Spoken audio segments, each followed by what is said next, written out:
आशा अपने सास ससुर के साथ बिल्कुल भी अच्छा बर्ताव नहीं करती थी।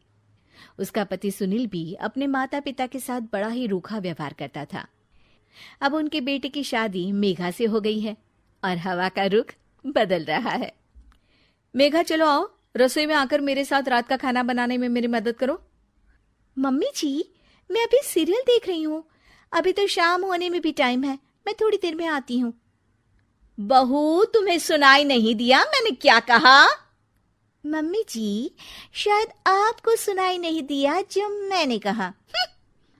आशा रसोई में जाकर सारा खाना खुद बनाती है और मेघा अपनी दादी सास ससुर के साथ बैठकर बातें कर रही होती है। आशा को बहुत गुस्सा आता है। आशा मेघा के पास जाती है और उसे बुरा भला कहने लगती है। कैसी बहू हो तुम? सास खाना बना रही है और तुम यहाँ गप्पे मार रही हो। सासू माँ और ससुर जी को तो कोई काम नहीं होता, वो तो फ्री है, पर तुम्हें तो कल है ना। ये सुनकर मेघा भी आशा से बहस करने लगती है। मम्मी जी, ये आपके सास ससुर हैं, आप इनसे इज्जत से बात कीजिए। और हाँ, प्यार से बोलेंगी तो कुछ भी कर लूंगी, पर ऐसे रौब झाड़ेंगी ना तो भूल जाइए कि कोई काम करने वाली हूं मैं। क्या तुम्हारी इतनी हिम्मत? मेरी ही किस्मत फूटी है जो मुझे तेरे जैसी नालायक बहू मिली है।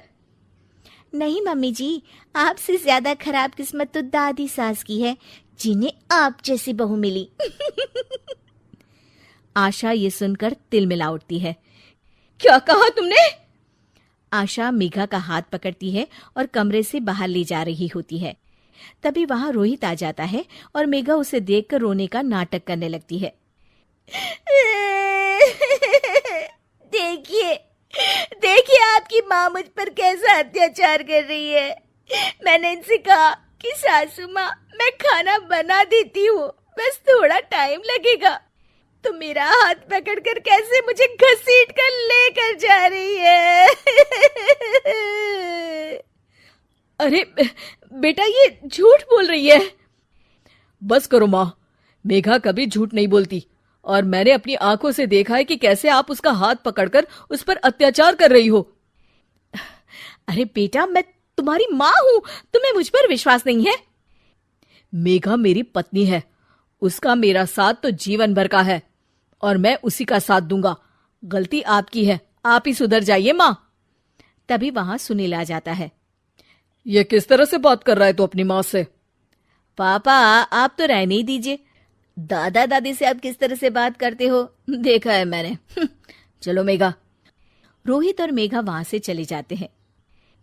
इस डायन ने तो मेरे बेटे पर कुछ जादू कर दिया है, देखो कैसे अपने माँ बाप से बात कर रहा है। एक दिन रोहित सुनील के पास आता है और कहता है, पापा, पिछले महीने आपने जो ये अपने कमरे के लिए नया एसी लिया, मुझे बताया क्यों नहीं? अरे इसमें तुझे क्या बताना?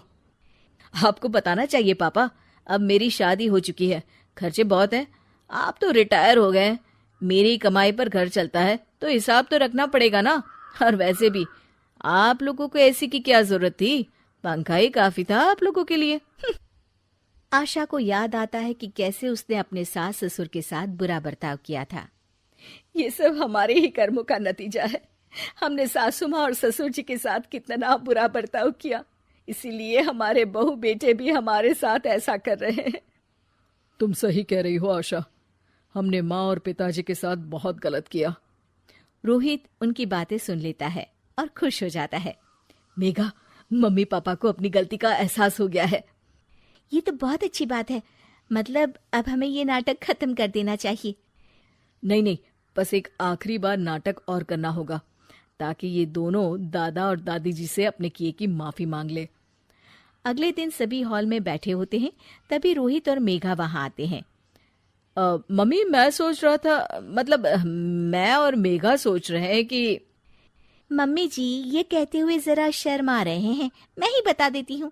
हम सोच रहे थे कि आप दोनों को वृद्धाश्रम भेज दें। आशा और सुनील ये सुनकर दंग रह जाते हैं। तभी उनकी दादी सास बोलती है, ये कैसी बातें कर रहा है रोहित अपने माँ बाप से? क्या अपने माँ बाप को कोई वृद्धाश्रम भेजता है? क्यों दादी, आपको भी तो ये लोग वृद्धाश्रम भेजने की धमकी देते रहते थे, तो आज इन्हें खुद ही चले जाना चाहिए। ये सुनकर सुनील और आशा शर्मिंदा हो जाते हैं। तू सही कह रहा है बेटा, हमने अपने माँ बाप का ख्याल नहीं रखा।